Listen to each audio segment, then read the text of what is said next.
नमस्कार। राधे राधे, जय श्री कृष्णा। कैसे हैं आप सभी? मैं जितेंद्र सोनी स्वागत करता हूं आपका खान ग्लोबल स्टडीज के इस डिजिटल प्लेटफॉर्म पर। आशा है आप सभी लोग अच्छे होंगे, मस्त होंगे, बड़े ही आनंद के साथ अपनी तैयारी कर रहे होंगे। कैसे हैं आप? कैसे आपकी तैयारी चल रही है? कमेंट के माध्यम से हमें बता सकते हैं। साथ के साथ आपको बताना है कि क्या हमने हमारे दिन के टारगेट लिख रखे हैं। कल भी हमने इसके ऊपर बात करी थी और हम हर दिन करेंगे क्योंकि जरूरी है, इंपोर्टेंट है। किसी भी दिन की शुरुआत से पहले हमें यह सुनिश्चित करना होता है कि उस दिन का लक्ष्य, उस दिन के टारगेट क्या हमने लिख रखे हैं। यानी अगर आज हम हिंदी पढ़ रहे हैं तो हिंदी में हम क्या पढ़ने वाले हैं, ये हमें पहले से पता होना चाहिए कि सर आज अगर हम हिंदी पढ़ेंगे तो हिंदी में क्या कुछ पढ़ेंगे। अगर ये हमें पहले से पता है, अच्छी बात है। आज अगर हम पॉलिटी पढ़ेंगे तो पॉलिटी में क्या पढ़ेंगे। आज अगर सर हम ज्योग्राफी पढ़ेंगे तो ज्योग्राफी में क्या पढ़ेंगे। अगर आज हम करंट अफेयर पढ़ेंगे तो करंट अफेयर किस मंथ का हम पढ़ने वाले हैं। अगर आज हम कोई भी टॉपिक है आपका, जैसे ज्योग्राफी है, हिस्ट्री है, पॉलिटी है, तो उसमें क्या पढ़ना है, कम से कम 8 घंटे के टारगेट आपके पास होने चाहिए। कम से कम 8 घंटे के। और रिवीजन, बहुत सारे विद्यार्थियों को ऐसे फोन आता है कि सर फोन या फिर मैसेज वगैरह कुछ आते हैं कि सर हम पढ़ते तो हैं, पता तो सब कुछ चलता है हमें पढ़ते हुए, लेकिन रिवीजन जब करते हैं तो रिवीजन करने का सही तरीका हमें नहीं पता चलता। रिवीजन करने का सही तरीका हमें पता नहीं चलता, या फिर जब हम परीक्षा में बैठते हैं तो सब कुछ गोल हो जाता है। उसका एक कारण है कि रिवीजन ठीक तरीके से नहीं हुआ। ठीक तरीका यानी अगर आज कोई हमने टॉपिक पढ़ा, उसका रिवीजन कब करोगे। आज अगर कोई टॉपिक पढ़ा है, कुछ विद्यार्थी शाम को ही उसको लेकर बैठ जाते हैं कि चलो एक बार इसको दोहरा लेते हैं, एक बार इसका रिवीजन कर लेते हैं। कुछ विद्यार्थी थोड़े से समझदार होते हैं, वो कल लेकर बैठते हैं उसी टॉपिक को जो आज पढ़ा है, कल उसका रिवीजन कर लिया। कुछ थोड़े से और समझदार होते हैं जो कि परसों उस टॉपिक को लेकर बैठते हैं, परसों। ये सबसे बड़ी गलती है, ये सबसे बड़ी गलती है। ये साइंटिफिकली प्रूव है कि एक दिन में दिमाग नहीं भूल पाता। दिमाग इस तरीके से कार्य करता है, इस साइकिल में।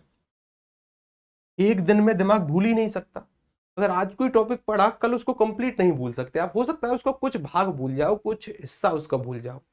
एक साइंटिफिक स्टडी हुई है, उससे पता चलता है कि 5वें या फिर 6वें दिन दिमाग 70% चीजों को भूल चुका होता है। 5-6 दिन लगते हैं और भूलना दिमाग की प्रकृति है। तो हमें आज और कल परसों रिवीजन करने से क्या फायदा। हम उसका रिवीजन कब करेंगे, हम उसका रिवीजन करेंगे पहला रिवीजन 7वें दिन के बाद और दूसरा रिवीजन 14 दिन के बाद, हो पाए तो 21 दिन के बाद। लेकिन ये कंपलसरी नहीं है, लेकिन 2 रिवीजन तो कंपलसरी है, ये करने ही करने हैं, इसके अलावा और कोई तरीका नहीं है। ठीक है, अच्छी बात है। ये सुनिश्चित करता है कि चीजें कितने लंबे समय तक आपके दिमाग में सुनिश्चित होंगी। और अगर आप ये दोनों तरीके फॉलो करते हैं तो मेरी बातों को कहीं लिख लो, 70% चांसेस ज्यादा बढ़ जाते हैं आपके सिलेक्शन के। और ये छोटा मोटा नंबर नहीं है। यानी अगर कोई विद्यार्थी 100 दिन की तैयारी कर रहा है और आपकी 30 दिन की तैयारी जो कि इस तरीके से हो रही है, टॉपिक के साथ लिखकर पढ़ रहे हो, रिवीजन इस तरीके से कर रहे हो, बराबर है। एक सामान्य विद्यार्थी जितना 100 दिन में पढ़ेगा उतना आप 30 दिन में कवर कर लोगे। और ये छोटा मोटा नंबर नहीं है।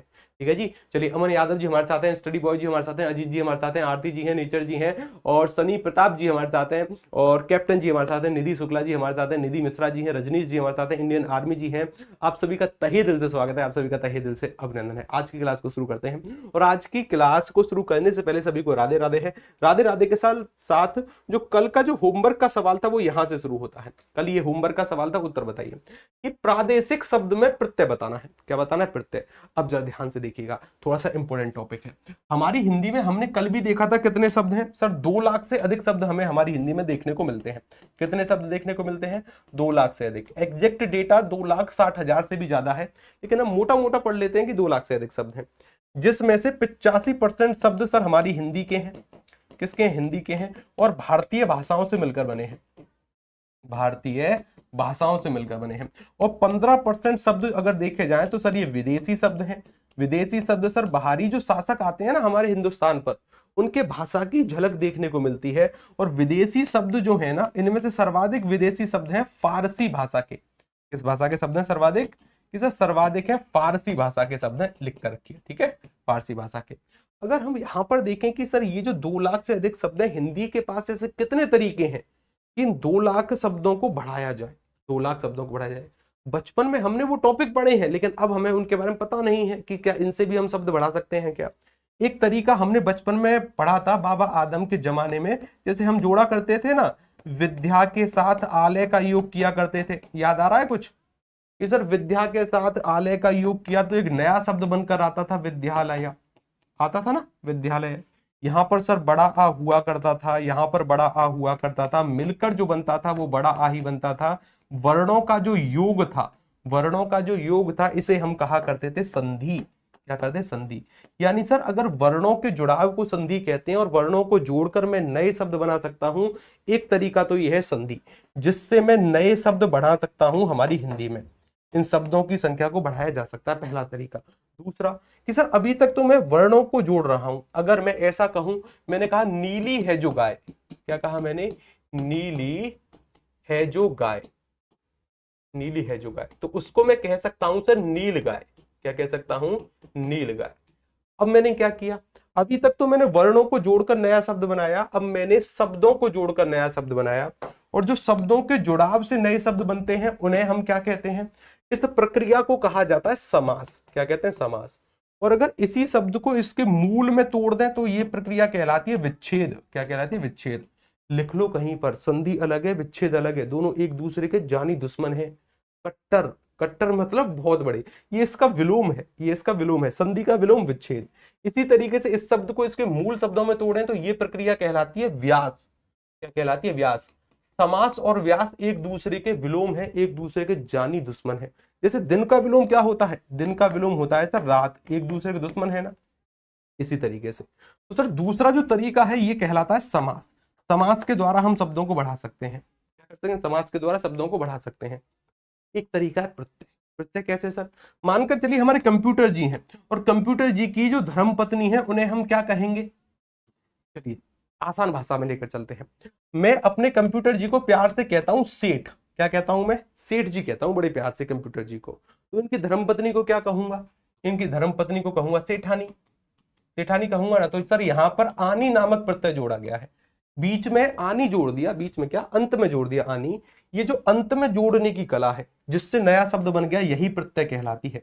यानी सर शब्दों को बढ़ाने की एक इकाई और पता चल गई, प्रत्यय के द्वारा भी हम नए शब्द बना सकते हैं, जो कि हमसे सवाल पूछा गया है। एक और तरीका है, अब जरा ध्यान देना कि अगर हमारे कंप्यूटर जी हैं, उनकी अभी अभी शादी हुई है, 14 फरवरी को उनकी शादी थी, वैलेंटाइन डे वाले दिन।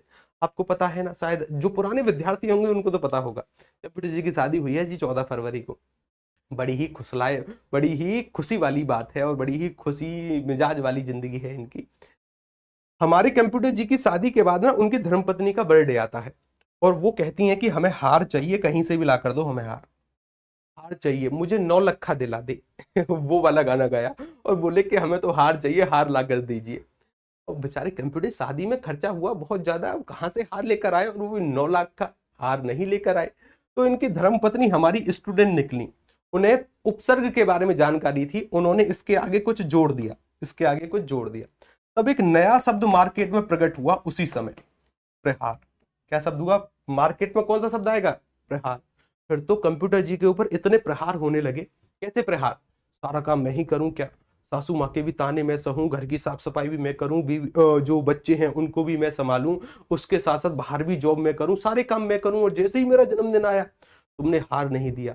कोई बात नहीं, अब हार नहीं दिया तो नहीं दिया, अब चाहे जो प्रहार हुए हों वो बातों के हुए हों या फिर बेलन और चिमटे के प्रहार हुए हों, वो कंप्यूटर जी ही बता सकते हैं, हमें जानकारी नहीं है उसके बारे में। हमें केवल इतनी सी जानकारी है, ये जो आगे शब्द जोड़कर नया शब्द बनाया है ना, इसे कहते हैं उपसर्ग। क्या कहते हैं? उपसर्ग। और हमारी हिंदी व्याकरण में केवल 4 तरीके हैं जिनसे हम शब्द बना सकते हैं।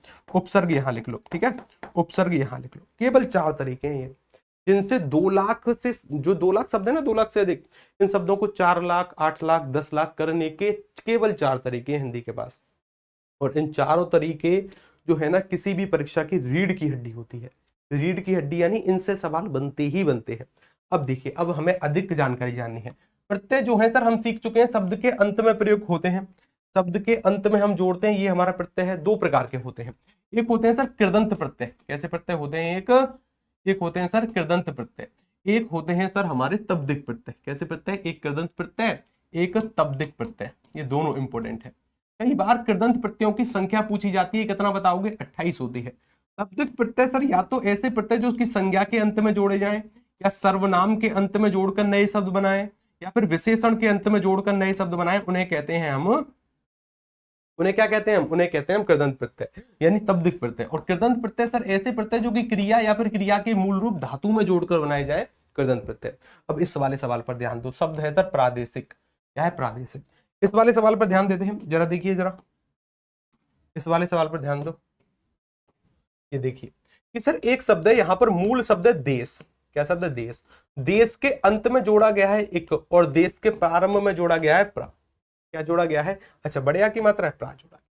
ये जो प्रारंभ में जोड़ा गया है ये तो कहलाएगा सर उपसर्ग, क्योंकि हमें पता है कि जो पहले जोड़े जाते हैं वो उपसर्ग होते हैं, और जो अंत में जोड़े जाते हैं ये कहलाते हैं प्रत्यय। यानी एक ये शब्द है, इसमें सर उपसर्ग का भी प्रयोग है, प्रत्यय का भी प्रयोग है। पूछा क्या गया है? प्रत्यय। तो प्रत्यय कौन सा होगा? बी। बी उत्तर सभी का आ गया। सर हिंदी भाषा में लगता है कि हम कितना बुद्धू हैं। अरे कैसी बात कर रही है सीमा जी, कोई बुद्धू नहीं, हिंदी तो अपनी राजभाषा है। अगर हिंदी नहीं आएगी तो फिर क्या आएगा? सीख तो रहे हैं हिंदी। देखिए मेरी बातों को ध्यान से सुनिए। इस क्लास को मुश्किल से 15 दिन करिए। कितने दिन? मात्र 15 दिन। आपको अगर अपनी हिंदी में 50% बढ़ोतरी नहीं दिखाई दे तो इस क्लास को बंद कर देना। मुश्किल से 10 से 15 क्लासेस करिए, बहुत आनंद आएगा। आगे चले? चलिए जी। तो सर इतनी सारी बातें हमने सीखी इसके बारे में। उसके बाद अगर और कोई बातें बनती है, देखिए उपसर्ग कितने तरीके के होते हैं? 3 तरीके के। संस्कृत के उपसर्ग होते हैं, हिंदी के उपसर्ग होते हैं, और उर्दू के उपसर्ग होते हैं। कई बार संख्या पूछी जाती है। संस्कृत के उपसर्गों की मूल संख्या है 22, हिंदी के उपसर्गों की मूल संख्या है 10, 10 ना हो तो 13 उत्तर करिएगा, दोनों उत्तर सही हैं। उर्दू के मूल उपसर्ग की संख्या है 19। कितनी है? 19। कृदंत प्रत्ययों की संख्या कितनी है? 28। बार बार परीक्षा में सवाल आते हैं। एक और सवाल, अगला सवाल ये रहा। चलिए, सैनिक दिन रात युद्ध कर रहे हैं। इस वाक्य में दिन रात जो शब्द है किस प्रकार का क्रिया विशेषण है? ध्यान से सवाल का उत्तर बताइए। ये फोटो याद है आपको? ये फोटो याद है ना? हाँ, मुझे जो इनकी मूंछें है ना वो बड़ी प्यारी लगती हैं, बड़ी ही खतरनाक। जो सैनिक का जो धर्म है ना वो दिन रात युद्ध ही करना है। वो हर समय तैयार रहता है युद्ध के लिए, या फिर अपने देश की सेवा के लिए, प्राण न्यौछावर करने के लिए हमेशा तैयार रहता है। सैनिक दिन रात युद्ध कर रहे हैं। यहां पर सर एक हमसे क्या पूछा है? क्रिया विशेषण। सबसे पहले समझ लो कि क्रिया विशेषण किसे कहते हैं, अब पता चलेगा। सबसे देखो, क्रिया विशेषण समझने से पहले पहले हमें विशेषण को समझना पड़ेगा कि विशेषण किसे कहते हैं, विशेषण किसे कहते हैं। इसके लिए भी हम कंप्यूटर जी का प्रयोग करेंगे। उनके नाम के बिना विशेषण नहीं समझ सकते आप। अब देखिए, किसी भी व्यक्ति की अगर शादी होती है ना, तो शादी होने पर क्या होता है? फोटो का आदान प्रदान होता है। फोटो का आदान प्रदान। कंप्यूटर जी की शादी होने वाली थी, फोटो का आदान प्रदान हुआ। जैसे ही फोटो देखा कंप्यूटर जी ने, वो फोटो इतना सुंदर, तुरंत बोले सर यस, हमें शादी करनी है। तुरंत क्या बोले? यस बोले कि सर हमें शादी करनी है। मैंने जब मुझसे पूछा कि सर देखो कितनी सुंदर धर्मपत्नी होने वाली है हमारी, मैंने इनको समझाने का प्रयास किया कि ये जो तुम फोटो देख रहे हो ना, ये फोटोशॉप का कमाल है, यानी ये फिल्टर का कमाल है। और आजकल महिलाएं जो है ना, उनके फोन में एक ऐसा ऐप है, उसमें चाहे किसी भी वर्ण की, किसी भी रंग की महिला हो, उसमें अगर वो अपना फोटो खींचती है ना, तो एकदम ऐसा फोटो आता है कि क्या ही बताएं, विश्व सुंदरी टाइप का फोटो। ठीक है ना? मैंने कहा थोड़ा सा संभलो, अभी से यस वस मत बोलो। अभी से क्या है कि पहले लड़की से जाकर मिल लो, देख लो, प्रत्यक्ष तरीके से बातें कर लो। क्या पता स्वभाव आपको पसंद ना आए, क्या पता सच्चाई कुछ और हो, फोटोशॉप का कमाल हो। लड़कियों के फोन में जो ऐप होता है उसका नाम क्या है जरा मुझे बताना। कि उसमें ना हर एक तरीके का फिल्टर होता है, कोई भी रंग हो, आप एकदम ऐसे आओगे कि एकदम चांद का टुकड़ा। तो हमारे कंप्यूटर जी ने बात मानी और उनसे मिलने पहुंच गए। अगर किसी लड़की को पता चल जाए कि कोई उसे देखने आने वाला है, कोई उसको देखने आने वाला है, तो उस लड़की को एक स्थान पर भेजा जाता है जिसका नाम है ब्यूटी पार्लर। और वो जो ब्यूटी पार्लर नामक जगह है ना, बड़ी ही खतरनाक जगह है साहब, बड़ी ही खतरनाक जगह है। क्योंकि उसमें किसी भी रंग की, किसी भी वर्ण की महिला चली जाए, अंदर से जब आएगी ना, तो चांद का टुकड़ा ही बनकर बाहर आएगी। ऐसे इतना खतरनाक स्थान। तो जैसे ही वो उनकी जो होने वाली धर्मपत्नी है, यानी अब तो हो चुकी हैं, वो इनके सामने चाय की ट्रे लेकर आती हैं, तो ये उनके सामने 3 मैजिक वर्ड बोलते हैं। वहीं पर बोलते हैं 3 मैजिक वर्ड। क्या सर? कबूल है, कबूल है, कबूल है। ये मैजिक वर्ड बोल दिए। मैंने कहा अभी थोड़ा सा सब्र रखो, इस चेहरे की सुंदरता शादी के एक दिन बाद पता चलेगी, जब चेहरा धुलेगा।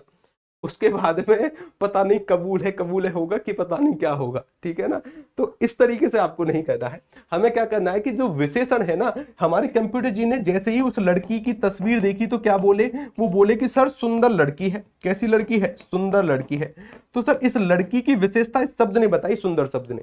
तो ये जो सुंदर शब्द होगा, ये ही एक प्रकार का विशेषण है, ये ही एक प्रकार का विशेषण है। यानी ऐसे शब्द जो विशेषता बताने का कार्य करें, विशेषण कहलाते हैं। और जिस शब्द की विशेषता विशेषता बताई जाती है उसे विशेषण की भाषा में हम कहते हैं विशेष्य। क्या कहते हैं? विशेष कहते हैं, याद रखिएगा, इंपॉर्टेंट है। आगे चलते हैं। अब सर ऐसे विशेषण जो कि क्रिया की विशेषता बताएंगे क्या कहलाएंगे? क्रिया विशेषण। और सर यहां से मैंने देखा कि क्रिया की विशेषता पता चल रही है कि वो युद्ध तो कर रहे हैं लेकिन दिन रात युद्ध कर रहे हैं। दिन रात यानी सर समय के बारे में जानकारी मिली, और जहां से समय के बारे में जानकारी मिलती है ना सर, उसे हम कहते हैं कालवाचक। क्या कहते हैं? कालवाचक। कल की क्लास में एक शब्द सीखा था ना, काल। तो काल शब्द का अर्थ क्या होगा? काल शब्द का अर्थ होगा समय। काल शब्द का अर्थ क्या है? समय। काल शब्द का एक अर्थ है सर मृत्यु। क्या है? मृत्यु। काल शब्द का एक अर्थ है सर यमराज। तो इसके कई सारे अर्थ होते हैं, लेकिन हिंदी व्याकरण में इसका अर्थ होता है समय, कि जहां से समय के बारे में जानकारी मिले। अगर क्रिया के तरीके के बारे में जानकारी मिलती है तो रीतिवाचक, कि वह धीरे धीरे चल रहा है, चलने का तरीका पता चला, रीतिवाचक। परिमाणवाचक, वह कम सुनता है, जहां से मात्रा के बारे में पता चला, कम ज्यादा बहुत ये मात्रा है। जहां से स्थान के बारे में, ऊपर देखकर चला करो, नीचे देखकर चला करो, जहां से स्थान के बारे में जानकारी मिले कि पार्क के सामने मंदिर है या फिर इस तरीके से। तो सर जहां से स्थान के बारे में पता चले वो स्थानवाचक क्रिया विशेषण। कितने प्रकार का होता है क्रिया विशेषण? क्रिया विशेषण 4 प्रकार का होता है। चारों प्रकार आपके सामने लिखे गए हैं। इसकी एक शॉर्ट ट्रिक है। जैसे ही हमारे कंप्यूटर जी की शादी पक्की हुई ना, तो कंप्यूटर जी क्या बोलते हैं कि सर अब तो इनके दिमाग में एक ही बात चलती रही। वो बात क्या चलती रही कि सर कल परी से मिलना है। किससे मिलना है? कल परी से मिलना है। जैसे ही शादी पक्की हुई ना, ये हमेशा गुनगुनाते रहे कि सर कल परी से मिलना है।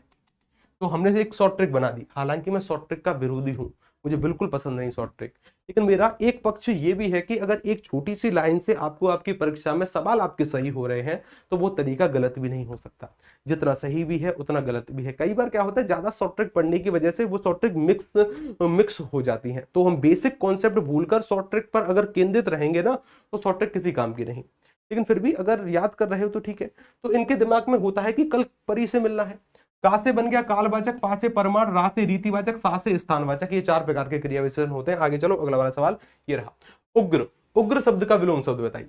उग्र का विलोम शब्द क्या होगा? 4 विकल्प आपके सामने, सौभाग्य है, सौम्य है, शत्रु है और दुराशय है। उत्तर बताइए जरा। निधि जी कह रहे हैं राइट गुरुजी, ठीक है ना। गुरुजी कल परी से मिलना है। शुभम भाटी जी कह रहे हैं गुरुजी कल हमको परी से मिलना है। अरुण जी कह रहे हैं गुरुजी बी उत्तर होगा। गुड़िया जी कह रहे हैं गुरुजी बी होगा। बहुत अच्छी बात है। कुमारी अनु जी का भी उत्तर आ गया। गीतांजलि का उत्तर आ गया। कैप्टन जी उत्तर कर रहे हैं। अंजलि प्रजापति कर रहे हैं राधे राधे सर। राधे राधे जी। अंजलि कैसे हैं आप? चलिए। और रजनीश जी कह रहे हैं गुरुजी नदीम खान भाई राधे राधे। क्या बात है, बहुत अच्छी बात है। अब जरा देखिए, उग्र एक शब्द है, इसका विलोम शब्द हमसे पूछा है।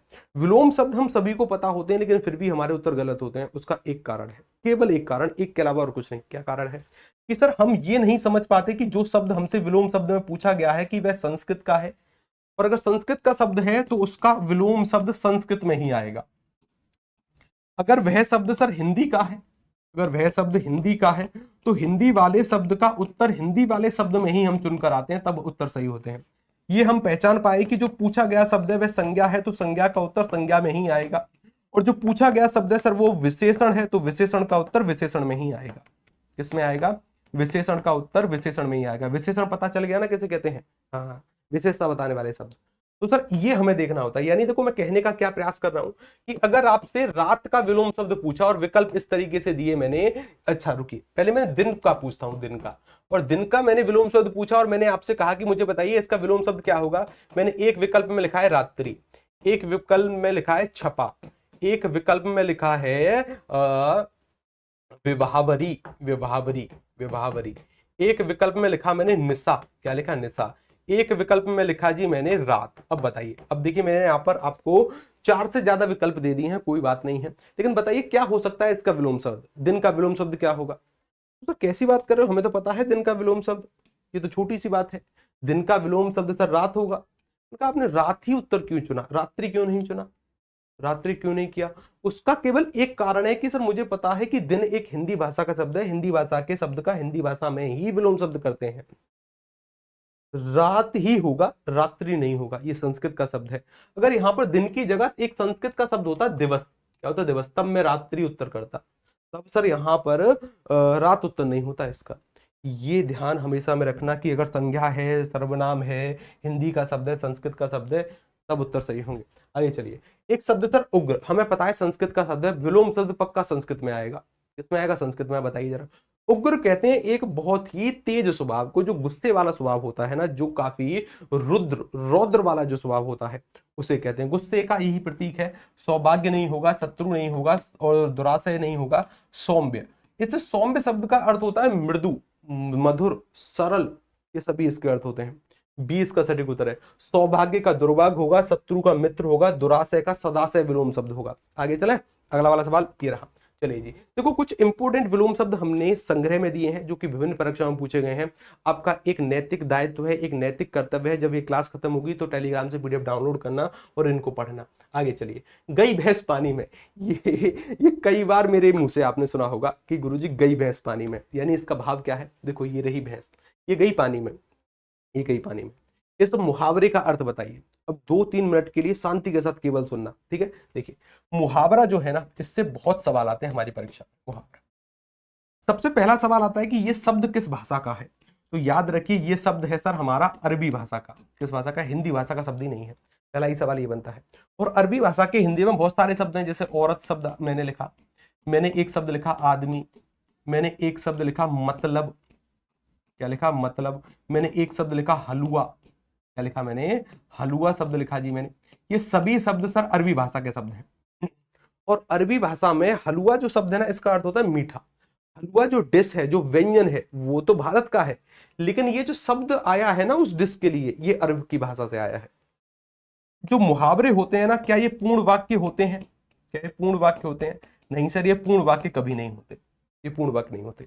अच्छा, अगर ये पूर्ण वाक्य नहीं होते हैं तो क्या इनका प्रयोग स्वतंत्र तरीके से कर सकते हैं? सर कैसी बात कर रहे हो, जब पूर्ण वाक्य नहीं होंगे तो स्वतंत्र तरीके से प्रयोग कैसे होगा? बिल्कुल नहीं होगा। अच्छी बात है। तो इनका प्रयोग कहाँ होगा? तो सर इनका प्रयोग होगा वाक्य में। अच्छी, वाक्य में प्रयोग होगा। वाक्य के किस हिस्से में प्रयोग होगा? आगे वाले हिस्से में, बीच वाले हिस्से में, अंत वाले हिस्से में, यानी वाक्य के किसी भी हिस्से में इसका प्रयोग कर सकते हैं। हिस्से को कहते हैं अंश, इसीलिए सर वाक्य के किसी भी अंश में प्रयोग हो सकता है। वाक्य के किसी भी अंश में प्रयोग हो सकता है, तो इसका एक और नाम होता है वाक्यांश। क्या होता है? वाक्यांश। यानी मुहावरा भी एक प्रकार का वाक्यांश है। वाक्य के अंश में आ सकता है, वाक्यांश है। जैसे संज्ञा वाक्य में आ सकती है, सर्वनाम आ सकता है, क्रिया तो आती ही आती है। तो ये जो सभी शब्द हैं ये वाक्य के हिस्से हैं। इसी तरीके से मुहावरा वाक्य में प्रयोग हो सकता है, वाक्यांश भी मुहावरा है। ठीक है ना, अच्छी बात है। मुहावरे की कुछ कंडीशन होती हैं और इन कंडीशन से यूपीएससी पीसीएस की परीक्षा सवाल अक्सर पूछती है, ध्यान रखिएगा। केवल 2 स्थिति में मुहावरा बन सकता है। या तो संज्ञा के साथ किसी विशेषण का योग किया जाए तब कोई मुहावरे की प्राप्ति होगी, या फिर सर संज्ञा के साथ किसी क्रिया का योग किया जाए तब किसी मुहावरे की प्राप्ति होगी। इसके अलावा और कोई तरीका नहीं है जिससे मुहावरा बन सकता हो। केवल 2 कंडीशन है, संज्ञा के साथ या तो विशेषण का योग होगा या संज्ञा के साथ क्रिया का। इसको मत भूलना, चाहे इन सभी बातों को भूल जाना। ठीक है, अच्छी बात। एक और सवाल आया था कि क्या कभी एक शब्द का मुहावरा हो सकता है, ऐसी कोई कंडीशन है? ऐसी कभी कोई कंडीशन बन ही नहीं सकती कि एक शब्द का कोई मुहावरा हो सकता है, बिल्कुल नहीं बनेगी। तो जी टॉपिक वाइज पढ़ाओ ना प्लीज। अगर देखिए कितने विद्यार्थी हैं जो कि टॉपिक वाइज चाह रहे हैं, हाथ खड़ा करो जरा। टॉपिक वाइज कितने विद्यार्थी चाह रहे हैं कि सर टॉपिक वाइज चलिए? हाथ खड़ा करो, यस में कमेंट करो। और जो टॉपिक वाइज नहीं, जो कि सर ऐसे ही हमको मॉक टेस्ट करने हैं, तो वो नो में कमेंट करो। बताइए जरा। मिक्स पढ़ना है, मिक्स पढ़ना है कि टॉपिक वाइज? वाह, बताओ दी, आपका ना 50-50% हो गया। यानी नो वाले मुझको ज्यादा दिख रहे हैं, यस वाले भी हैं, नो वाले। देखिए इसका प्रोज एंड कॉन हम बता देते हैं कि इसके क्या लाभ हो सकते हैं और क्या इसकी हानि है। अगर एक क्लास में हमने 26, 27, 28 यानी 30 सवाल भी किए तो सर हमें 30 टॉपिकों पर पकड़ हो जाएगी एक ही क्लास से, एक ही क्लास से। और अगर टॉपिक वाइज हम पढ़ेंगे तो टॉपिक वाइज से क्या होगा, एक दिन में एक चैप्टर कवर होगा और एक चैप्टर ऐसा होगा कि जिसको आप जिंदगी में नहीं भूल पाओगे। ये इसके प्रोज हैं, ये इसके कौन है। अगर एक दिन में संपूर्ण टॉपिक से जानकारी आपको चाहिए तब तो मिक्स चलने दो, और अगर एक दिन में एक चैप्टर आपको कवर करना है तब तो हम टॉपिक वाइज लेकर चलते हैं। ये मैं आपके ऊपर छोड़ता हूँ। कमेंट के बाद, यानी इस क्लास के बाद कमेंट में बता देना, या फिर अभी भी बता सकते हो, कोई दिक्कत नहीं है। ठीक है, चलिए मिक्स पढ़ना है नहीं पढ़ना है, चलिए हम इसके बाद में अंत में बात करेंगे। सवाल पर आइएगा। एक शब्द का कभी मुहावरा हो सकता है, ऐसी कंडीशन नहीं होगी। गई भैंस पानी में, गई भैंस पानी में। अच्छा देखो, भैंस का पानी में जाना या फिर गई भैंस पानी में, ये क्या है सर, इसका अर्थ होता है बेकार में दखल देना, अपनी झूठी प्रशंसा, बात से फेरना या फिर खुशामद करना। ये चारों के चारों विकल्प गलत है, ये चारों के चारों। गई भैंस पानी में, इसका अर्थ होता है कि सर बना हुआ काम बिगड़ जाना, बना हुआ काम बिगड़ जाना, यानी काम का अच्छी तरीके से ना होना, उसको कहते हैं गई भैंस पानी में। ये चारों के चारों विकल्प गलत है, ठीक है ना। आगे चलते हैं, अगला वाला सवाल ये रहा जी। अब देखिए कुछ और इंपोर्टेंट हमने मुहावरे की पहचान कैसे करते हैं। मुहावरे की अगर आप पहचान करना चाहते हो कि सर हमें नहीं पता मुहावरा है, कहावत है, लोकोक्ति है, तो मुहावरे की पहचान इस तरीके से होती है। 99% केसेस में देखा गया है कि मुहावरे के अंत में ना का प्रयोग होता है। किसका प्रयोग होता है? ना का प्रयोग होता है मुहावरे के अंत में, 99%, ठीक है ना। चलिए आगे चलते हैं, ये पीडीएफ जरूर पढ़ना। आगे आइएगा, अगला वाला सवाल, उपमेय का अर्थ आपको बताना कि उपमेय किसे कहते हैं। अच्छा सवाल है। देखिए इस सवाल के बेसिक के लिए हमें कुछ अलंकार का पार्ट पढ़ना पड़ेगा।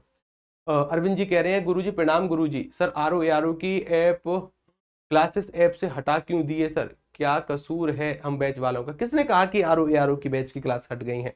अभी तुरंत क्लास हुई है वहां पर, मैं खुद क्लास करा के आया हूं। किसने कहा कि आरओ की क्लास हट गई? कोई नहीं हटी। अगर आपके एप्लीकेशन में दिक्कत है तो टेक्निकल नंबर से संपर्क करिएगा। आगे चलते हैं। उपमेय सर एक हमारा अलंकार है जिसे कहा जाता है उपमा अलंकार, और उपमा शब्द का अर्थ होता है जहां पर तुलना करी जाती है। क्या करिए? तुलना। उपमा अलंकार के ना अंग होते हैं, जैसे हमारे शरीर के कितने अंग हैं?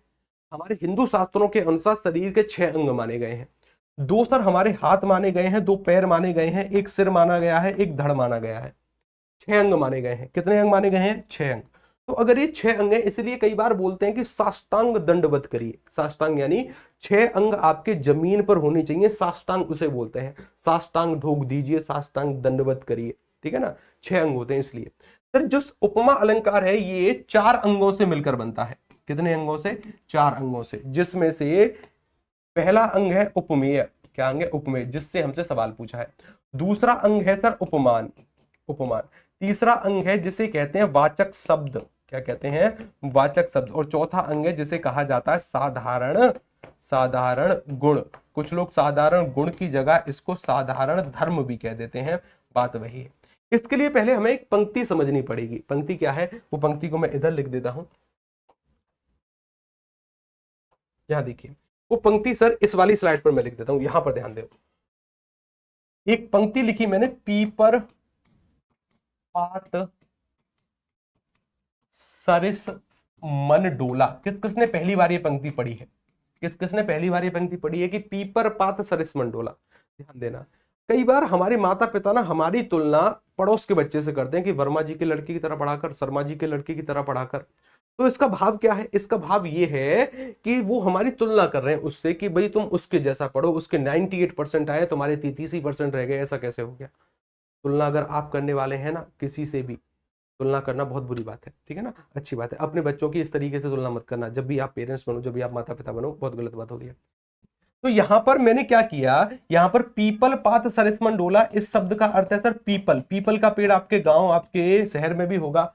पात शब्द का अर्थ है सर यहां पर पत्ता। पात शब्द का अर्थ क्या है? पत्ता।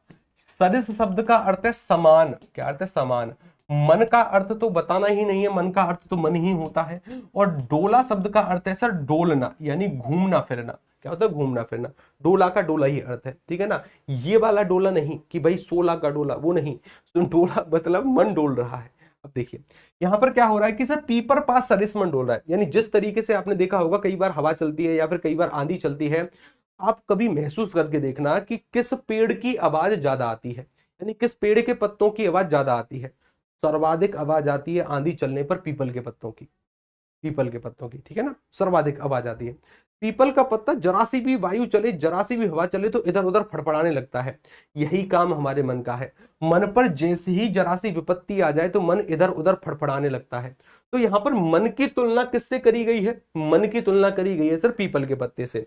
अब जरा ध्यान से देखना, जिसकी भी तुलना करी जाती है, जिसकी तुलना करी जाती है उसे कहते हैं उपमेय। जिस किसी की भी तुलना करी जाएगी, जैसे आपकी तुलना पड़ोस के बच्चे से करते हैं, शर्मा जी वर्मा जी के लड़के से करते हैं, तो आप कौन होंगे? उपमेय। यहां पर मैंने मन की तुलना किससे करी है? पीपल के पत्ते से, तो सर ये होगा उपमान। जिससे तुलना करी जाती है वो उपमान होगा। तुलना करने के लिए किन्हीं शब्दों का हम प्रयोग करते हैं। शब्द कौन सा है सर? उसके समान है, इसी को कहा जाता है वाचक शब्द। क्या कहते हैं इसको? वाचक शब्द। और सर तुलना किस गुण के आधार पर हम करते हैं? जैसे हमारे कंप्यूटर जी तुलना करते हैं ना, अपनी धर्मपत्नी की तुलना करते हैं कि सर हमारी धर्मपत्नी का चेहरा चंद्रमा के समान सुंदर है। मैंने कहा अच्छा, एक बार चेहरा धुलवा कर दिखाइए, ठीक है ना एक बार चेहरा धुलवा कर दिखाइए, कोई भी दिक्कत नहीं है, लेकिन फिर भी वो तुलना करते हैं चंद्रमा से, बहुत अच्छी बात है। तो यहाँ पर जो डोला शब्द है ना, डोला, डोला क्या है कि सर पीपल के पत्ते का गुण है कि वो इधर उधर हवा चलने पर बहुत डोलता है। सर जी मेरा क्वेश्चन बता दीजिए, अभी बताएंगे सोचा सोनी जी, ठीक है ना, थोड़ी देर के लिए इंतजार करिए बस, अच्छी बात है। डोला, डोला की अगर बात करूं सर, ये हो जाएगा साधारण धर्म। क्या हो जाएगा? साधारण धर्म, ये हो जाएगा, ठीक है जी। चलिए, तो पीपल के पत्ते के चारों गुण है, ठीक है ना, ये पीपल के पत्ते के चारों गुण है। आगे आइए, अब जरा देखिए, यहां पर एक शब्द पूछा है सर हमसे, उपमेय। उपमेय का अर्थ क्या होता है? जिससे तुलना करी जाती, यानी जिसकी तुलना करी जाती है। किसकी तुलना कर रहे हैं हम?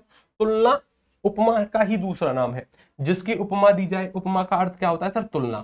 तुलना, जिसके लिए उपमा दी जाए, बिल्कुल सही है। जिससे तुलना की जाए, ये तो सर उपमान होगा, ये तो उपमान होगा। समान गुण, जिस गुण के आधार पर तुलना करें, वाचक शब्द कहते हैं कि वो शब्द जिनके आधार पर जिन शब्दों से तुलना करी जाती है। यही चार अंग हैं, याद रखिएगा। आगे चलिए, अगला वाला सवाल ये रहा। चलिए, वह कौन सा व्यंजन है? अब केवल शांति के साथ सुनते रहो थोड़ी देर, ठीक है, शांति के साथ आराम सुनते रहिए। सबसे पहले क्या होता है कि मानकर चलिए जैसे हमारे कंप्यूटर जी हैं, कंप्यूटर जी पुराने जमाने के विद्यार्थी हैं, यानी पुराने जमाने के, कभी इनका जन्म बहुत समय पहले हुआ था। तो बहुत समय पहले तो ना तो कोई भाषा थी, ना ही कोई वर्ण थे, ना ही कोई लिपि थी, कुछ भी नहीं था। तो अगर हमारे कंप्यूटर जी को पानी प्यास लगी है, भूख लगी है, तो कैसे पानी मांगेंगे? ऐसे करेंगे, सर पानी दे दो, भूख लगी है खाना दे दो, ऐसे करेंगे। तो एक बार इनके दिमाग में एक बात आई कि भाई हमारी जो आने वाली संतानें होंगी, मैंने जो समाज में रहकर ज्ञान अर्जित किया है कि किस जंगल में जाना सेफ है, किस जानवर का शिकार करना है, कौन से कंद मूल फल खाने हैं, हम क्या कर सकते हैं क्या नहीं, ये जितना भी मेरा ज्ञान है, जैसे ही मेरा शरीर का नाश हुआ ये ज्ञान भी खत्म हो जाएगा। कोई एक ऐसा माध्यम होना चाहिए कि अगर मैं इस दुनिया से चला भी जाऊं तो मेरा जो ज्ञान है मेरी आने वाली पीढ़ी तक मिल जाए, कहीं पर लिखकर मैं चला जाऊं। तो लिखने के लिए वर्ण ही नहीं थे, वर्ण नहीं थे। उस समय क्या किया कि गुफाओं में ना कुछ चित्र देखने को मिलते हैं। क्या देखे? चित्र। जैसे कभी इंसान का चित्र है, कभी औरत का चित्र है, कभी हाथी का है, कभी मोर का है, कभी हंस का है। तो प्रत्येक चित्र का अपने आप में अर्थ हुआ करता था कि इसका अर्थ ये है, इसका अर्थ ये है। साइंटिफिक तरीका कहता है कि दुनिया के सबसे पहले वर्ण वही हैं जो कोई अर्थ बताते हो कि हाँ भाई इसका अर्थ ये है, इसका अर्थ ये है। और जो पौराणिक कथाएं हमारी वो क्या कहती हैं कि भगवान शंकर का जब डमरू बोला तो उसकी ध्वनि से प्रेरित होकर जो वैयाकरण है, जो आचार्य और जो ऋषि मुनि है, उन्होंने उसकी ध्वनि से प्रेरित होकर चार ध्वनि बना दी थी, छोटा आ, छोटी ई, छोटा ऊ और री से ऋषि, ये चार ध्वनि बनी। ये पौराणिक मान्यता है, मैंने दोनों मान्यता आपको बताई है, साइंटिफिक भी और पौराणिक भी। सबसे पहले यही बने, सबसे पहले यही बने। इनको कहा जाता है मूल स्वर। क्या कहते हैं इनको? मूल स्वर, यानी जो सबसे पहले बने हैं मूल स्वर है, ठीक है। एक बार महर्षि पणनी, यानी एक बहुत बड़े महर्षि हुए हैं जिनका नाम है पणनी महर्षि, ठीक है ना, वो अपनी कुटिया में बैठकर तपस्या कर रहे थे, भजन कर रहे थे, ब्रह्म मुहूर्त में, सुबह सुबह का समय था। ये उनकी कुटिया के सामने का रास्ता था, ठीक है ना, ये कुटिया के सामने। अब पड़ोसी का मुर्गा छूटकर इस रास्ते से जा रहा था। और मुर्गा कैसे बोलता है? मुर्गा बोलता है कु कु डू। कैसे बोलता है? कुकड़ू। अब जैसे ही मुर्गे की आवाज महर्षि पणनी के कानों में गई तो उन्होंने कहा कि हमारे पास चार वर्ण तो हैं ही, क्यों ना इन वर्णों को इस आवाज के आधार पर और बढ़ाया जाए। सबसे पहले तो ये बन चुके थे। उन्होंने क्या किया? दो छोटे आ को जोड़ा तो एक नया वर्ण मार्केट में आ गया। कौन सा? बड़ा आ। बड़ा आ ऐसे बना। किसकी आवाज को सुनकर? मुर्गे की आवाज को सुनकर। पीसीएस में सवाल आते हैं कि किस पक्षी की आवाज को सुनकर महर्षि पणनी ने स्वरों का विभाजन किया? मुर्गे की आवाज को सुनकर। किस पुस्तक में किया? महर्षि पणनी के द्वारा लिखित है अष्टाध्यायी पुस्तक, अष्टाध्यायी पुस्तक में किया, लिख लेना कहीं पर, अच्छी बात है। उसके बाद सर दो छोटी ई को जोड़ा तो क्या बना?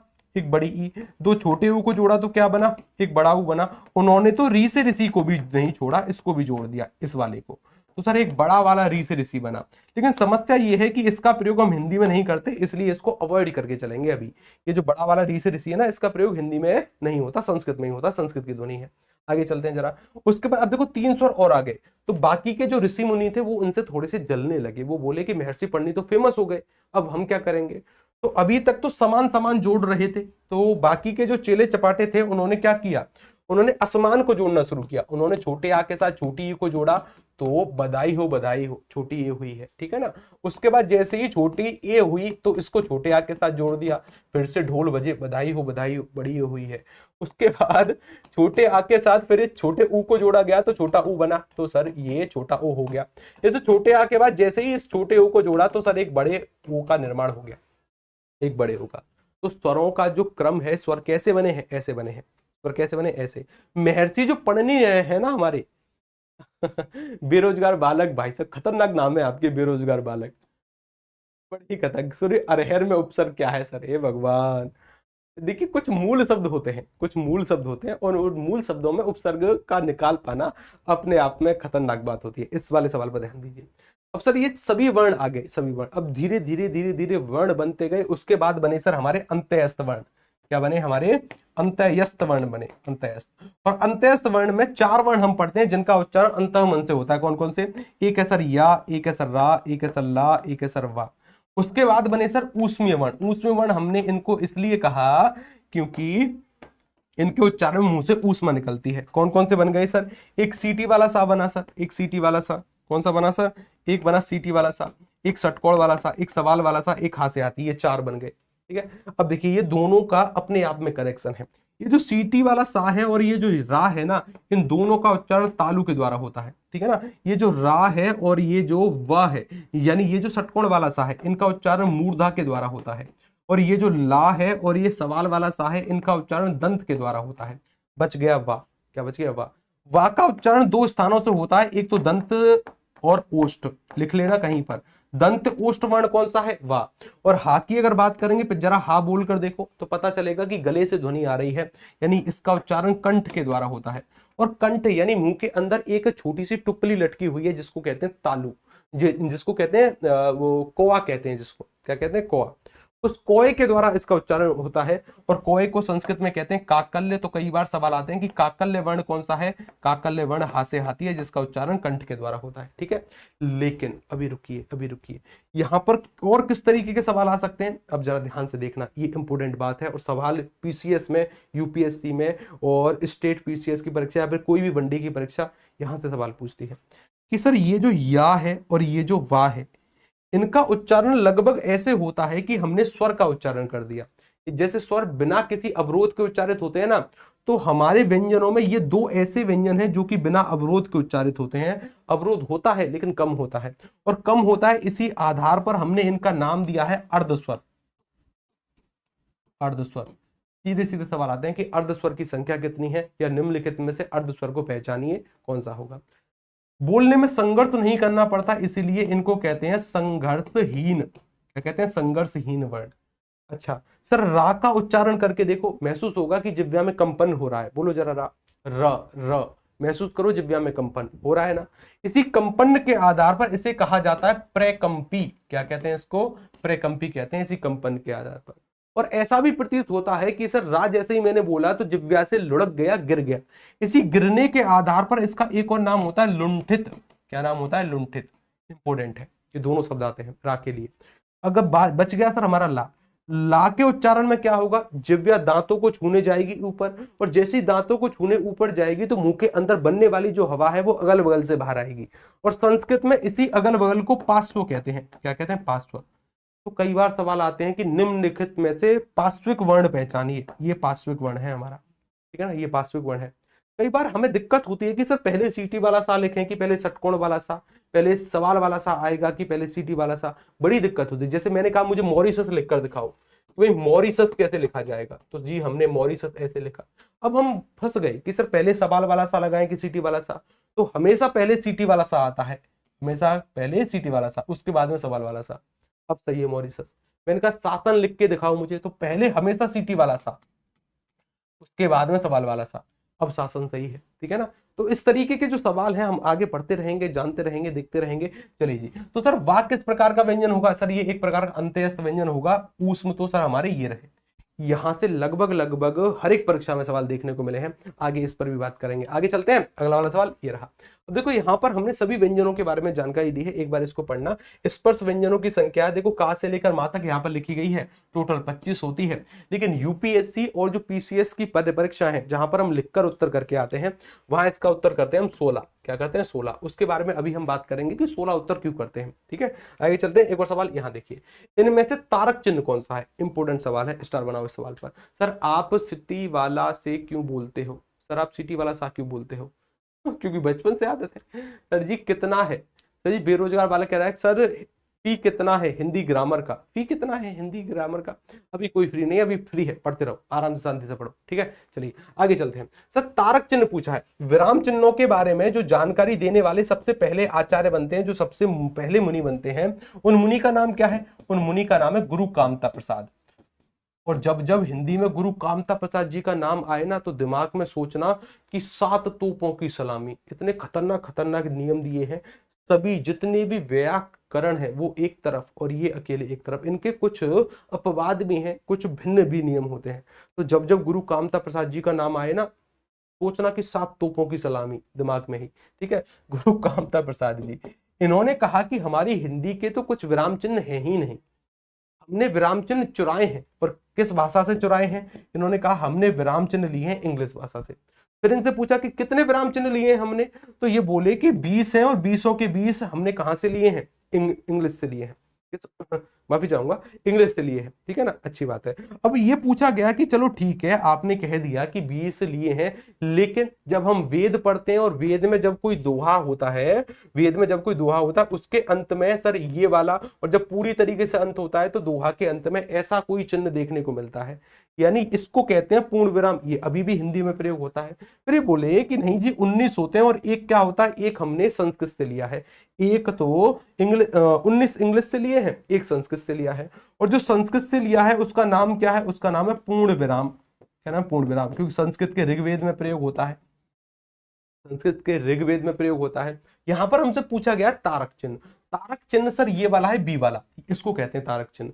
कई बार हमने हमारी परीक्षा में देखा होगा, या फिर कोई क्वेश्चन पेपर या किताब हम पढ़ते हैं, वहां पर देखा होगा कि ये शब्द लिखा है जी मैंने, ये यहाँ पर बहुत सारे शब्द लिखे हैं, तो किसी शब्द के ऊपर एक स्टार सा बना हुआ होता है, यहाँ पर एक स्टार सा, ऐसे एक स्टार सा बना होता है, और नीचे उस जहां पर पेज अंत होता है ना, वहां पर उस स्टार छपा होता है और उस शब्द का अर्थ लिखा होता है। या फिर किसी शब्द पर 2 स्टार छपे होते हैं और नीचे 2 स्टार लगाकर हम उस शब्द के बारे में विस्तृत जानकारी नीचे देते हैं। ठीक है ना, उसी को कहते हैं तारक चिन्ह, की हमने इसके ऊपर एक संकेत चिन्ह बनाया है और इस वाले सवाल का उत्तर हमने नीचे कर दिया है। इस वाले शब्द को हमने नीचे विस्तृत तरीके से बता रखा है कि हमने ऐसा क्यों माना, या फिर इस शब्द का अर्थ क्या है, ये सभी चीजें। ठीक है, विराम चिन्हों के बारे में हमें कुछ विराम चिन्हों के बारे में बेहद सटीकता से देखना होता है।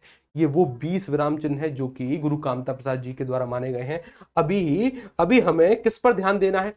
अभी हमें ध्यान देना है इस वाले पर। जैसे देखिए, एक है सर ये वाला, इसका नाम है सर अल्प विराम चिन्ह। क्या नाम है? अल्प विराम, जहां पर कम समय के लिए रुकना होता है, ये इस विराम चिन्ह का प्रयोग करते हैं।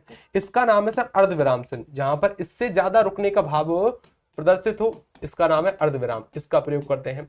जहां पर इससे भी ज्यादा रुकना हो, वहां पर प्रयोग होता है सर अपना कौन सा? वहां पर प्रयोग होता है, इसका नाम है उपविराम चिन्ह। इसका नाम क्या है? इसका नाम है सर उपविराम चिन्ह, लिख कर रखिए इसको। और जहां पर सर्वाधिक रुकना होता है, इसका नाम है सर पूर्ण विराम चिन्ह। क्या है? पूर्ण विराम चिन्ह। ठीक है, पूर्ण विराम चिन्ह। सर पीतल शब्द का सामान्य बहुवचन बताइए। ये बड़ा ही खतरनाक सवाल है, अब जरा ध्यान से देखिएगा। ठीक है, हमारी एक हिंदी का टॉपिक है वचन। क्या है? वचन।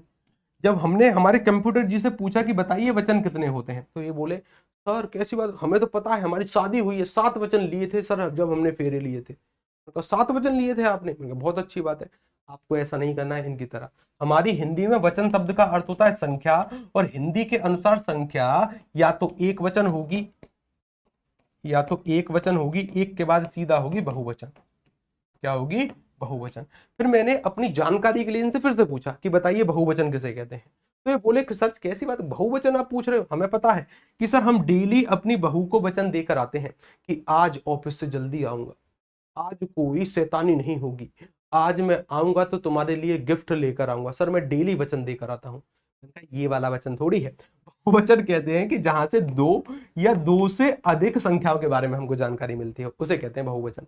ये भी लिख कर रखिएगा, ठीक है, जरूरी है।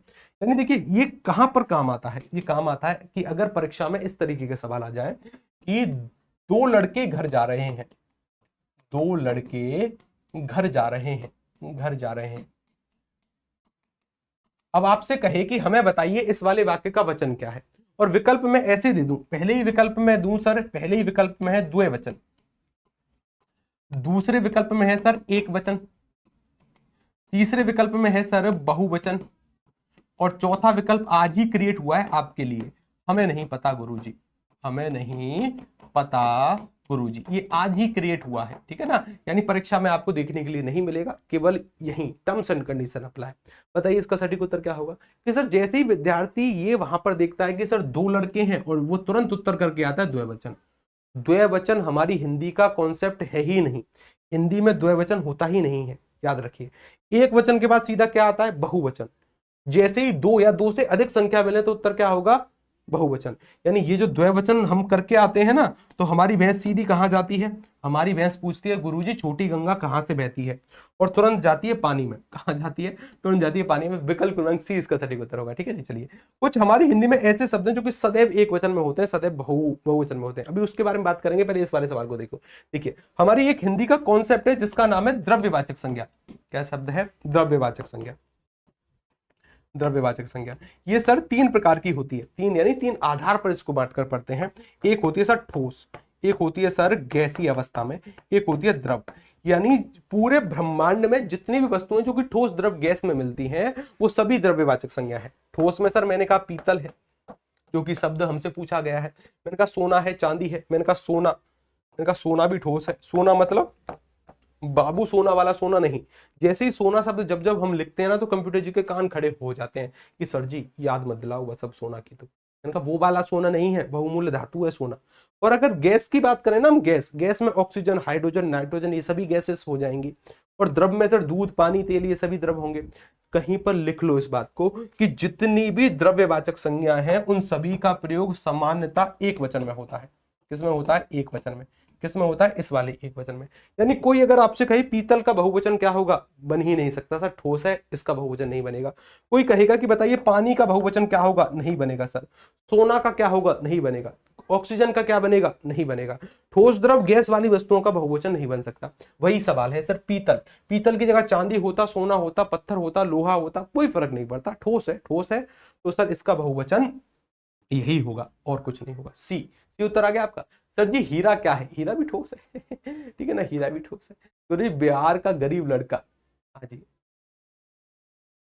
आगे चले, आगे आ जाओ, आगे चलो जी। अगला वाला सवाल ये रहा। तो कुछ ऐसे शब्द हैं हमारी हिंदी में जो कि सदैव एक वचन में प्रयोग होते हैं, कुछ ऐसे शब्द हैं जो कि सदैव बहुवचन में प्रयोग होते हैं। पीडीएफ में लिखे गए हैं, इसको जरूर पढ़ना, ठीक है ना, इसको जरूर जरूर पढ़ना। आगे आ जाओ, एक और सवाल कि सर विशेषण के मुख्य भेद कितने माने गए हैं, कितने भेद हैं विशेषण के। विशेषण किस किस को पता नहीं है कि किसे कहते हैं, हाथ खड़ा करो जरा, किस किस को नहीं पता विशेषण किसे कहते हैं। अभी एक एग्जाम्पल दिया ना कि जो हमारे कंप्यूटर जी हैं उनकी शादी होने वाली थी, वो देखने गए और वहां पर बोले कबूल है, कबूल है, कबूल है। कि सर सुंदर लड़की देखी, तुरंत तीन मैजिक शब्द बोल दिए, ठीक है। सर जी प्लीज किस में आती है, प्यूपल किस में आते हैं, प्यूपल किस में आते हैं, प्यूपल। देखिए जो आदमी है ना, आदमी की अगर हम बात करें, जातिवाचक संज्ञा है। कैसी संज्ञा है, जातिवाचक। आगे चलें, आगे देखिए सर विशेषण की अगर हम बात करें, देखो एक और एग्जांपल की सहायता से समझते हैं। अब आपको मेरी ड्राइंग देखनी पड़ेगी। मेरी ड्राइंग इतनी शानदार है कि खुद राष्ट्रपति जी फोन करते हैं कि भाई इतनी शानदार ड्राइंग करते हो, अवार्ड लेकर चले जाओ। मैंने कहा समय नहीं है, बाद में आएंगे। अब देखो जरा, मानकर चलिए ये एक महिला की तस्वीर है, ये एक महिला की तस्वीर है, ये रही जी महिला, ये जी महिला, ठीक है जी, ये महिला है। महिला थोड़ी सी मॉडर्न है, तो बालों को भी कलर किया हुआ है इसने। ये उसकी आंखों की पुतली हो गई, और ये उसके हाथ, ये उसके पैर, पूरी महिला का चित्र हमने बना दिया। अगर ये दीदी है जो कि स्कूटी चलाना जानती है, घर में नई नई स्कूटी आई है अभी, और दीदी स्कूटी चलाने लगी हैं। अब तो जैसे ही दीदी घर के सारे काम करने लगी, बाजार से सब्जी लेकर आनी हो, या किसी गेस्ट को स्टेशन से लेकर आना हो, स्टेशन छोड़कर आना हो, सारे काम स्कूटी से करती हैं दीदी, सारे काम। अब जैसे ही घर के सारे काम होने लगे, तो घर वाले जो दादाजी हैं, जो पिताजी हैं, वो बोले कि भाई लड़की तो पहले भी थी, लड़की तो पहले भी थी, लेकिन अब ये लड़की समझदार हो गई है, सारे काम करने लगी है, समझदार हो गई। लेकिन उन्हें नहीं पता कि 10-20 लोग तो डेली हॉस्पिटल में भर्ती हो रहे हैं दीदी के स्कूटी चलाने की वजह से, ठीक है ना। अच्छी बात है, उन्हें कोई फर्क नहीं पड़ता इस बात से, ठीक है। अब चलिए, तो सर इस लड़की की विशेषता मैंने क्या बताई कि सर लड़की समझदार है। कैसी है लड़की? समझदार। ये जो समझदार शब्द है इसे हमने कहा था विशेषण होगा। ये क्या होगा? यही हमारा विशेषण है, और ये हो जाएगा विशेष जिसकी हम विशेषता बता रहे हैं। मैंने कहा कि अगर दीदी ने अपनी स्कूटी में लेफ्ट का इंडिकेटर दिया है तो क्या गाड़ी लेफ्ट की तरफ मुड़ेगी कि राइट की तरफ? बताओ जरा। अगर दीदी ने स्कूटी में लेफ्ट का इंडिकेटर दिया तो गाड़ी किस तरफ जाएगी? लेफ्ट की तरफ कि राइट की तरफ?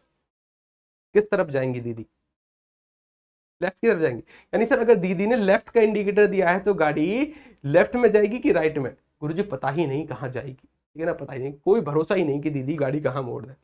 लेकिन फिर भी हम एक सभ्य समाज से आते हैं, हम मानते हैं कि चलो दीदी ने स्कूटी में लेफ्ट का इंडिकेटर दिया ब्रह्मांड का नियम तोड़ते हुए। वैसे ऐसे संभावना कम है कि दीदी ने लेफ्ट का इंडिकेटर दिया गाड़ी लेफ्ट में ही मोड़ दे, हमेशा राइट में ही मोड़ती है दीदी। लेकिन फिर भी हमने मान लिया कि इस बार दीदी ने लेफ्ट में ही मोड़ दी गाड़ी, नियम तोड़ दिया जी ब्रह्मांड का, कि दीदी ने लेफ्ट का इंडिकेटर दिया गाड़ी लेफ्ट में ही मोड़ दी। फिर हम क्या कहेंगे कि सर अब जो आपने समझदार लिखा है ना इससे काम नहीं चलेगा, अब दीदी बहुत समझदार हो गई। कैसी हो गई दीदी? बहुत समझदार। जरा ध्यान से सुनिए, इस शब्द की विशेषता बताई तो ये शब्द कहलाएगा विशेष्य। क्या कहलाएगा? विशेष्य। और जो विशेषता बताने वाला शब्द है ये है विशेषण, और ये जो बहुत शब्द होगा ये समझदार में भी बहुत समझदार, यानी ये जो शब्द होगा ये कहलाएगा सर प्रविशेषण। क्या कहलाएगा? ये प्रविशेषण। हमसे सवाल क्या पूछा है? हमसे पूछा है कि सर विशेषण के मुख्य भेद कितने होते हैं? तो 4 प्रकार का होता है विशेषण।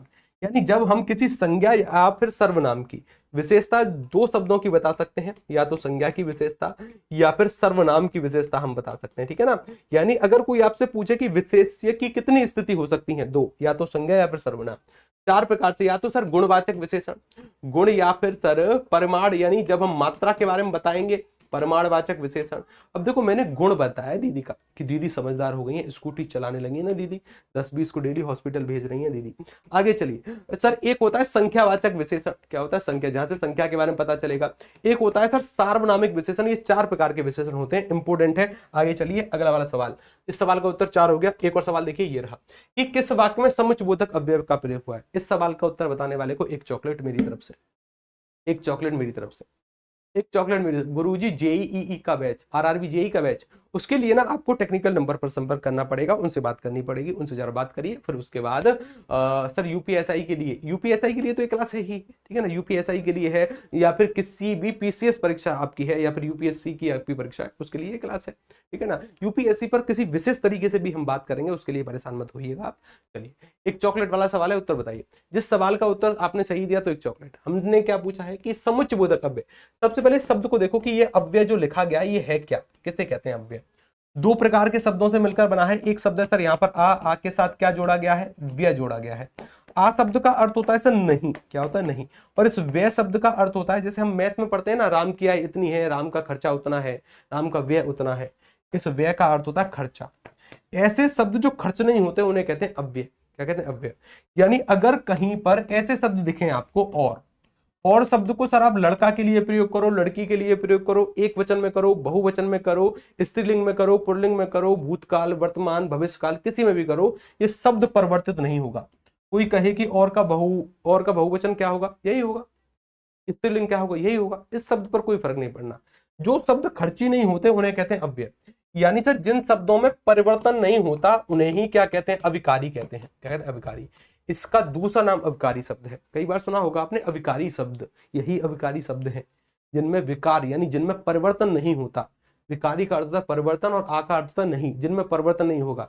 आप इस तरीके के शब्द लिखो जिनमें कोई भी परिवर्तन नहीं होता, किसी भी स्थिति में इनको प्रयोग कर लो, ये सर अविकारी शब्द है। जैसे गंगाधरी शक्तिमान था ना, उसी तरीके से अव्यय भी अविकारी शब्द है और अविकारी शब्द ही अव्यय है। ठीक है, अच्छी बात है। सर किस वाक्य में समुच्चयबोधक अव्यय का प्रयोग हुआ है? सर समुच्चयबोधक अव्यय का प्रयोग होता है जहां पर 2 शब्दों का जुड़ाव, या फिर 2 शब्दों का टकराव, या फिर 2 वाक्यों का जुड़ाव, या फिर 2 वाक्यों की टकराव यानी अलगाव की स्थिति जहां पर हो, वहां पर समुच्चयबोधक अव्यय होता है। ये अव्यय के ही अंतर्गत आता है। अव्यय कितने प्रकार के होते हैं? 4 प्रकार के होते हैं। कितने प्रकार के होते हैं? 4। और 4 में से एक है समुच्चयबोधक अव्यय। समुच्चय बोधक अव्यय, संबंध बोधक अव्यय, क्रिया विशेषण अव्यय और एक विस्मयादि बोधक अव्यय, 4 प्रकार के अव्यय होते हैं। अगर मैं यहाँ पर बात करूं, देखिए यहाँ पर क्रिया की विशेषता बता रहा हूं मैं कि चलती है धीरे धीरे, बैलगाड़ी चलती है धीरे धीरे, ये क्रिया की विशेषता है, ये क्रिया विशेषण है। और क्रिया में भी प्रक्रिया के बारे में बता रहा हूं तो ये रीतिवाचक क्रिया विशेषण है। अच्छा, मुझे कम चिप्स मिली, चिप्स मिली तो है लेकिन कितनी मिली है, कम मिली है। जहां से मात्रा के बारे में पता चले, क्रिया की विशेषता बताई, सर ये परिमाणवाचक क्रिया विशेषण है। अच्छा, तुम छुट्टी में घूमने कहाँ जाओगे, तुम छुट्टी में घूमने कहाँ जाओगे, मैं सवाल पूछ रहा हूँ कहाँ जाओगे, स्थानवाचक, स्थान के बारे में जानकारी मिल रही है, स्थानवाचक हो जाएगा विकल्प क्रमांक। अब देखिए ये भी क्रिया, ये सभी क्रिया विशेषण है, ऊपर वाला समुच्चय बोधक अव्यय। आगे चलिए एक और सवाल, ये रहा जी अपना एक सवाल, ये एक शॉर्ट ट्रिक है सर, क्रिया के संबंध को लेकर समुच्चय विस्मय में फंस गया। एक अव्यय होता है क्रिया विशेषण, एक अव्यय होता है संबंध बोधक, एक अव्यय होता है समुच्चय बोधक और एक अव्यय होता है विस्मयादि बोधक। ये जो क्रिया विशेषण है इसके 4 भेद होते हैं। जैसे शुरू में हमने देखा था, जब समय के बारे में जानकारी मिलेगी कालवाचक, परिमाण के बारे में जानकारी मिलेगी सर परिमाणवाचक, जैसे ही स्थान के बारे में जानकारी मिलेगी स्थानवाचक, और जैसे ही हमें एक और कौन सा छूट गया, कालवाचक, जैसे ही समय के बारे में जानकारी मिलेगी उसे हम कहेंगे कालवाचक। इसकी शॉर्ट ट्रिक पढ़कर आए थे ना, कल परी से मिलना है, कल परी से मिलना है। हमारे कंप्यूटर जी के दिमाग में ऐसी ही बातें चलती रहती हैं कि कल परी से मिलना है।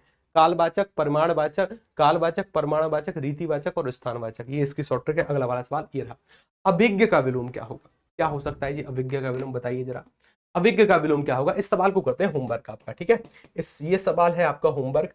अब आपके जितने भी सवाल हैं एक एक करके पूछिए, अब आपके जितने भी सवाल हैं एक एक करके पूछिए, मैं 5-10 मिनट आपके साथ हूं, आपसे बातें करता हूं, ठीक है ना। चलिए अब बताइए साहब क्या हाल चाल है आपके, कहाँ से हैं आप, ठीक है ना। चलिए किस किस जिले से जुड़े हुए हैं। ब्यूटी कुमारी जी कह रहे हैं गुरुजी ए होगा, नीलम जी कह रहे हैं गुरुजी बी होगा, गुरुजी चुपचाप अरे सुधर जाओ रे, ठीक है ना। सर जी टॉपिक वाइज चलिए कल से टॉपिक वाइज करते हैं, ठीक है, परेशान मत होइए, कल से टॉपिक वाइज चल। सर जी बैंक के लिए क्लास सही है, हाँ आरआरबी बैंक के लिए क्लास सही है, बिल्कुल। आजमगढ़ जिले से, बहुत अच्छी बात है, चलिए जी। अच्छा हमें बताइए कि कल से हम टॉपिक बैच करते हैं, परेशान मत होइए, ठीक है। चलिए गुरु, टारगेट पूरे नहीं होते हैं, टारगेट पूरे नहीं होते हैं, कोई दिक्कत नहीं है, तो टारगेट उतने लिखो ही मत जितने पूरे नहीं हो रहे, थोड़े से कम टारगेट लिखो, अपने आप पूरे होने लगेंगे। सर जी आपके क्वेश्चन के लिए बोले थे, हमारे क्वेश्चन के लिए बोले थे, हे भगवान, वाह बहुत अच्छी बात है। कोई सुझाव आपका, कोई बात, क्लास कैसी लगी जरा क्लास के बारे में बताओ, कोई डाउट हो तो डाउट पूछ लो, फटाफट से पूछो डाउट। अरे क्लास कब से चलती है, क्लास कब से अरे तुम्हें क्लास के बारे में नहीं पता, जरा इनको बताओ रे, जगाओ इनको, क्लास के बारे में नहीं पता इनको। 4:30 बजे से क्लास चलती है डेली, ठीक है ना, डेली क्लास चलती है, संडे को भी क्लास होगी है, ठीक है, संडे को भी ये क्लास होगी, परेशान मत हो। सर जी आप साहित्य के क्वेश्चन के लिए बोले थे, वो किसी दूसरे चैनल पर बोले थे, यहाँ पर नहीं, ठीक है ना। चलिए सर जी अच्छा बहुत अच्छी बात है सर जी, यूपीएससी भी, हाँ जी बिल्कुल यूपीएससी भी है। सचिन जी कह रहे हैं गुरु चॉकलेट, हाँ किसने उस वाले सवाल में चॉकलेट जीती थी, हाथ खड़ा करो। गुरु जी पानी पी लीजिए, पानी भी पियेंगे, ठीक है ना। गुरु जी क्लास अच्छी लगी, बहुत अच्छी बात है। कंप्यूटर महोदय को दिखा दो, क्या करोगे देखकर, एक बार जैसे देखो इनकी शादी हो गई थी ना, पहले शादी होने से 2 महीने पहले का जो चेहरा था ना, एकदम ऐसा चेहरा कि खिला हुआ चेहरा, कि कभी आपने गुलाब का फूल देखा है ना, ऐसा चेहरा था इनका शादी से पहले। और जैसे ही शादी हो गई, शादी होने के बाद इनका चेहरा ऐसे हो गया कि किसी फूल को हमने सुखा दिया हो 10-12 दिन तक, 10 बार, ऐसा चेहरा हो गया इनका। क्या करोगे चेहरा देखकर इनका। इन्होंने हमारी बात तो मानी नहीं, बात नहीं मानी तो नहीं मानी। देखिए इनके जो पत्र होते थे ना, इनके जो मैसेज होते थे व्हाट्सएप वाले, ये हमारे पास आते थे कि सर आप हिंदी पढ़ाते हो, आप ना हमें कोई शायरी बता दो हिंदी वाली, ताकि जिनसे हमारी शादी होने वाली है वो थोड़ी सी इम्प्रेस हो जाए, जिनसे इम्प्रेस, और जिसके लिए भी मैं शायरी कर दूं उसके 2 नतीजे तो होते ही हैं। 2 नतीजे कौन कौन से थे, जिसके लिए भी मैंने पत्र लिखा या फिर शायरी लिखी, या तो उसकी शादी होती थी, या तो उसकी शादी हो जाती थी, या फिर वो पिटता था, या फिर वो पिटता था, ठीक है ना। ये 2 काम होते थे उसके, या तो उसकी शादी होती थी या फिर वो पिटता था। हालांकि बात एक ही है, दोनों एक दूसरे के पर्यायवाची हैं, दोनों हालांकि बात एक ही है, ठीक है ना। चलिए तो ये हमें पता नहीं है और कैसे क्लियर है। चलिए समवन आर यू लाइक, दिल से सलूट है आपको, आई लव यू। अरे जब से 377 खत्म हुई है ना, तो आई लव यू का लफड़ा बड़ा ही रोचक है। जब से 377 खत्म हुई है, कोई भी किसी भी समय किसी को भी आई लव यू बोल देता है, ठीक है ना, कोई बात नहीं, लेकिन आपकी भावनाओं का सम्मान है। I love you too. चलिए फिर हम मिलते हैं कल की क्लास में, तब तक के लिए नमस्कार, राधे राधे, हंसते रहिए, पढ़ते रहिए, मुस्कुराते रहिए, धन्यवाद, आप सभी का, जय श्री कृष्ण। आप सभी लोग बहुत प्यारे हैं, आप सभी लोग बहुत अच्छे हैं। क्लास कैसी लगी इसके बारे में जरूर जानकारी देना, कमेंट बॉक्स में बाद में मैसेज छोड़ देना। और उसके साथ साथ कल से टॉपिक बैच करते हैं, परेशान मत होइए, मुश्किल से 10 से 15 दिन मुझ पर भरोसा रखिए, हिंदी में एक अभूतपूर्व परिवर्तन आपको देखने को मिलेगा। ठीक है, बस थोड़ा सा यकीन रखिएगा। ठीक है, नमस्कार, राधे राधे, जय श्री कृष्ण।